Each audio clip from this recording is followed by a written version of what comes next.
आपल्याकडे प्रॉब्लेम ऐसा है, शाहरुख खान ने बोल के रखा है, माँ हम एक ही बार जीते, एक बार मरते, शादी भी एक ही बार होती है और प्यार भी एक ही बार होता है.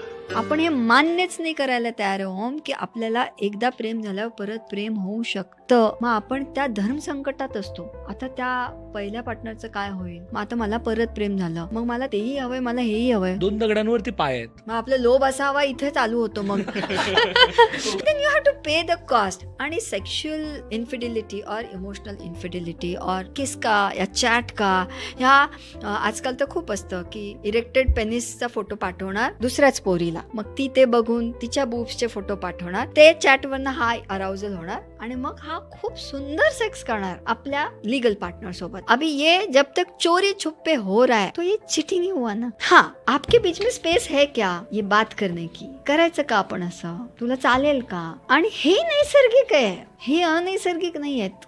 ह्या त्या कपलला जर चालणार असेल की ओके ठीक आहे, you have your own arousals, I will have my own arousals and then we'll be together. पण हा संवाद करायला आपण खूप घाबरतो, कारण हा संवाद केला आणि बाय चान्स त्या पार्टनरला चालणार नसेल तर मग सगळंच गेलं. मग त्यापेक्षा मग चोरी छुपे दुनिया करो.